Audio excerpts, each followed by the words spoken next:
Hey, what's up? Peace. Assalamu alaikum. All of that. Hello. How are you doing? Good morning. Good afternoon. Good evening. Good night. Whenever you see this video, you get those greetings. Peace. Okay, so can children under the age of 16 get wet cupping, which is the proper name, hijama? The answer is yes. Right?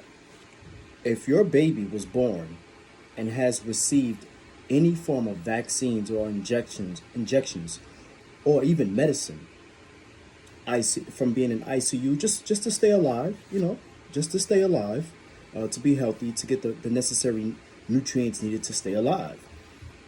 Yes, they can get wet cupping.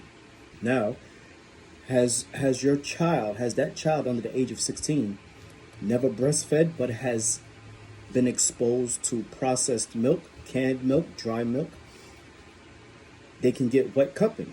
Not at that age, but when they get a little older. Under the age of 16, around between, let's say, 10 and 15, absolutely. 7, 8, 9, absolutely. Why am I saying this? Because in the United States of America, we have children at this age now where they have arthritis, where they have cancer, where they're obese, they're having headaches, they're having joint pain, they're non-active, and they're getting vaccinated.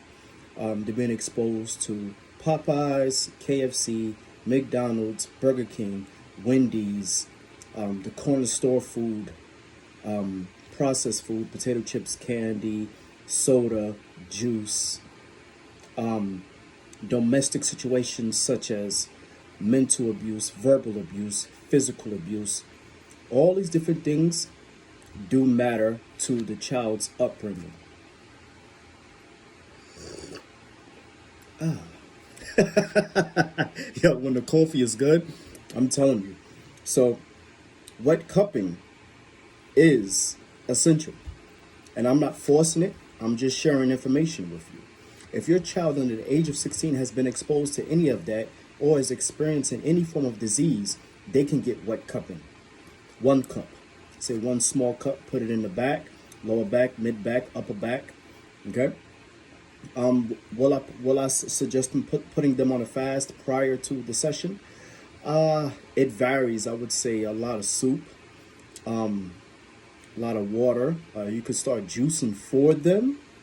I wouldn't say keep them on the juice, but juicing for them so that the hunger can subside for a couple of hours. Then it can get the wet cupping. Okay. Now, Brother Ben X, I was watching a movie. I was watching his, well, it's like a movie, but I was watching his video this morning.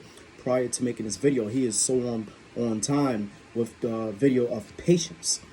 Now, there was one time when somebody came to me and said, hey, that's why you're small. But small meaning like me wanting to be a bodybuilder, but yet I'm small. Well, that's because I do a lot of fasting. So when I was listening to Brother Ben X this morning, I said, wait a minute. I said, let me make it clear. It's not that I wasn't jealous. I wasn't envious. I didn't feel like I lost. But he reminded me on why I took on this level of this focus of choice of health, this route, because it is for the longevity. Now, I am going to respectfully take myself out of being a bodybuilder, because when you're a professional bodybuilder today, you have to respect the people who do that 100%, who do eat every 3 hours, right? Who take every vitamin, who will sacrifice their last penny to make sure to get that meal, because they have to show up a certain way on stage, regardless of the circumstances and situations that they are living in at the moment, right? So I'm going to say this. I am building a body based off of principles. See the difference? Principles that I believe in that will be best for me. Now, will I ever step on stage? Actually, I was going to step on stage April 11th. But we know what's going on, so I pulled back. So I never know when I'm going to step on stage. And why do I step on stage? Because I enjoyed the stage. I love bodybuilding. I love being backstage with the athletes where it smells like tanning oil, pan spray, olive oil, different types of food, and you're seeing people back there getting ready. You see athletes just blasting with full of different types of muscle sizes, and then you can go on stage and be accepted by the audience who enjoy looking at muscle. So it's not vanity. You know, when you're seeing people who are building muscle going into the mirror all the time, that is not vanity. And to some people it may be vanity, to some people it may be sport and play, but there is a certain level of a mind frame or discipline that you'll never grasp if you never compete in bodybuilding. And in bodybuilding, when you're backstage with other people who are bodybuilding, who are sacrificing to do something to their body, regardless of the circumstances and situation, it allows you to say, I am not alone. You see? So the principles based on how I'm living, wet cupping, fasting, weighing meals, staying healthy, staying young, staying flexible, doing martial arts, doing fighting, doing gymnastics, doing calisthenics, doing yoga, you know, and doing the cupping and the whole massage whole thing. I am taking care of myself because Brother Ben X mentioned in his video, longevity. For the long run. Because I still want to be able to go backstage at the age of 40. I want to be able to go backstage at the age of 50. I want to go backstage at the age of 60. I want to go backstage at the age of 70. I want to go backstage at the age of 80.